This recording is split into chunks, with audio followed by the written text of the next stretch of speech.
ازيكم يا بنانيت؟ اخباركم ايه؟ وحشتوني جدا جدا. البطاطا مش لازم طبعا ناكلها مشويه بس، لا، ابتكري في عمايلها لولادك وخليهم كمان يحبوها. زي بقى ما انت عارفه ان البطاطا بصراحه كلها يعني فوائد ومغذيه جدا. إيه، كل مره اعمليها بطريقه جديده وخليكي متجدده وخليكي كمان مميزه. هعمل لكم دلوقتي طريقه من طرق البطاطا الكتير قوي، وانا كمان كنت عامله معاكم قبل كده في القناه كذا نوع من البطاطا. تقدري ترجعي للفيديوهات وتطلعي طبعا الطريقه اللي انت عايزاها او الطريقه اللي انت هتحبيها. خلاص، وبصي كمان زي ما انت شايفه هي طبعا مقرمشه من بره، مقرمشه من بره كده اهي. بصي من جوه طريه، طعمها جميل جدا بصراحه. لو جربتيها مش هتبطلي من عمايلها، ويا سلام كمان لو سبتيها في التلاجة تسقع شويه هتبقى تحفه بصراحه. هتقدري كمان تفطري بيها، حلوه جدا. مش هطول عليكم اكتر من كده، يلا بقى نشوف مقاديرنا وطريقتنا مع بعض. خلاص كده دي المقادير طبعا اللي هنعمل بيها وصفه النهارده. هنا معايا حوالي نص كيلو من البطاطا، احنا دلوقتي هنقشرها وهنسلقها. خلاص يبقى كده نص كيلو من البطاطا. وهنا معايا ربع كوبايه سكر بودره، وكمان ربع كوبايه نشا. خلاص كده، وكمان كوبايه دقيق. وهنا بقى عايزين سمسم. السمسم ده يا جماعه انا عايزاه ني مش عايزاه محمص. خلاص علشان طبعا هقول لكم ليه دلوقتي. زي ما قلت لكم البطاطا دي احنا هنقشرها وهنسلقها. خلاص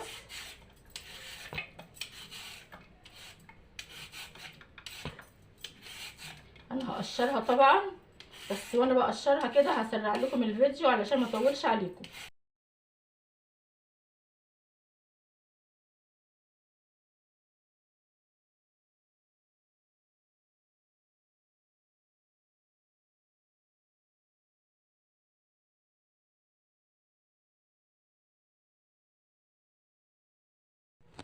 خلاص كده يا جماعه اهي البطاطا بتاعتنا بعد ما قشرناها وقطعناها بالشكل ده.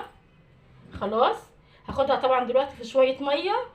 هسلقها بس مش هسلقها يعني عايزاها 75% بس كده تكون مستويه، مش هسلقها سليقه كامله. خلاص، وان شاء الله بعد ما تتسلق بقى نرجع ونشوف هنعمل ايه بباقي المكونات اللي قدامنا دي.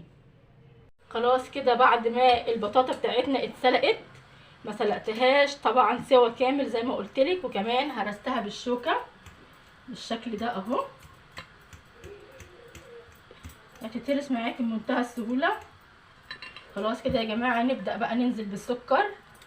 سكر بودره، يا ريت يكون سكر بودره. خلاص،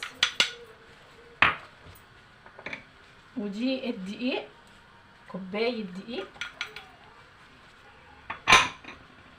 ودي ربع كوبايه نشا. يبقى كوبايه دقيق، ربع سكر بودره، ربع كوبايه سكر بودره، وربع كوبايه نشا. خلاص كده. انا بحب المعلقه البلاستيك دي قوي على فكره، ما بتعملش صوت كده وحلوه. نلم بقى الكلام ده كله كده. خلاص كده يا جماعه اهو بعد ما حطينا كل المكونات بتاعتنا نبدا بقى نشكلها كده بالشكل ده. بصي هي كمان بايدينا افضل بكتير، احنا ممكن نعجنها بايدينا مفيش اي مشكله. احنا بس هنلمها شويه كده. طبعا خلي البطاطا تبرد معاكي علشان هي في ايدي دلوقتي سخنه، انتي خليها تبرد معاكي. هتتشكل معانا بالشكل ده وهتدينا زي العجينه اللينه كده. الوصفه دي على فكره هايله يا جماعه، حلوه جدا وطعمها بيكون رائع بصراحه، ولادك هيحبوها ان شاء الله. بصي اتلمت معانا زي العجينه اللينه زي ما قلت لك. على فكره انا كنت عامله معاكم في القناه كذا طريقه للبطاطا، طرق كتير على فكره، وكمان لسه عايزين كمان نعمل طرق بطاطا بالصوصات والكلام ده. خلاص يا جماعه اغسل ايدي بقى كده ونيجي نشوف هنكمل الوصفه ازاي. بصوا بقى يا جماعه هنا جبنا شويه من الميه. طبعا هنا بقى وقت السمسم. هنقرب بس السمسم كده علينا شويه، هي باينه كده في الكاميرا. باينه كده في الكاميرا يا جماعه؟ باينه. خلاص يبقى هنجيب ميه، علشان طبعا دي زي ما قلت لك عجينه لينه ممكن تمسك في ايدك، شويه زيت او حتى ميه. يعني بصي هنبل ايدينا كده شويه صغيرين من الميه. خدي بقى، عايزين نعمل كور صغنونه حسب اللي انت عايزاها بقى. بصي دي الحجم ده مناسب في السمسم، هننزلها في السمسم.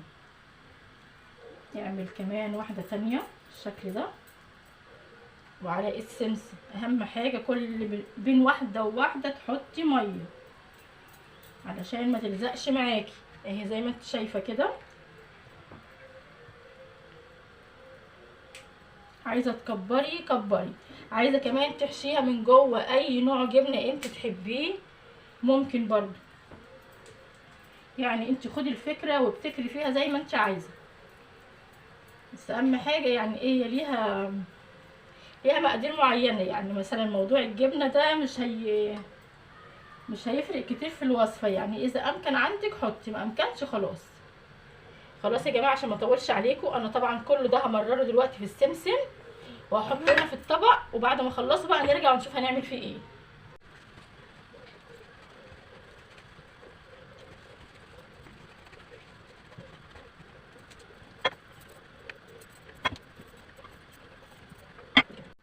خلاص كده اهي. طبعا بعد ما البطاطا بتاعتنا عملناها كور بالشكل ده ومررناها كمان في السمسم او بالشكل ده، هناخدها طبعا على الزيت، هنحمرها في الزيت وهنشوف دلوقتي النتيجة. بصراحة هتعجبك جدا جدا. يلا بينا بقى على البوتاجاز كده ونحمرها مع بعض. خلاص كده البطاطا بتاعتنا اهي بعد ما نزلناها في الزيت، بصي ولا بتفك منك ولا اي حاجة خالص. بصي دي لسه حطاها، بصي اهي مسكت في نفسها، مش هتفك منك خالص، ما تقلقيش من الجزئية دي خالص. اهي بالشكل ده. نبدأ ننزل تاني كمان، حطيها بس الزيت يكون غزير شوية. بصي مفيش اسهل من كده، وطعمها هيطلع معاكي حكايه. اكيد هتعجبك باذن الله لو جربتيها. كمان نحط واحده تانية وخلاص. بس كده انا حبيت اوريها لكم وانا بحمرها علشان بس ما تشوفوا ان هي ما فكتش ولا اي حاجه، ولسه محتفظه بالقوام بتاعها. بس كمان بتنشف اهي، بتبقى سهله جدا ان احنا نقلبها. خلاص يا بنات، خلاص كده هحمر الكميه اللي معايا بقى ونرجع نشوفها في الاخر. خلاص كده يا جماعه اهي طبعا الكرات بتاعه البطاطا اللي احنا عملناها، بصي شكلها جميل جدا وكمان لسه محتفظه بشكلها اهي زي ما قلتلك. هي من بره ناشفه كده بصي، ومن جوه طريه. طعمها جميل جدا على فكره، جربيها ان شاء الله تعجبك. وكمان وانت بتحمريها في الزيت، اول ما بتنزليها في الزيت في الاول ما تقعديش تقلبي فيها كتير علشان بس ما تفقدش كميه كبيره من السمسم. خلاص سيبيها شويه كده، بعد كده قلبيها واحده واحده علشان كمان تحتفظ بشكلها اللي هي زي الكوره كده، يبقى شكلها حلو جدا. خلاص اعمليها ان شاء الله تعجبك. بس كده ده كان فيديو النهارده. باي باي يا حبايبي.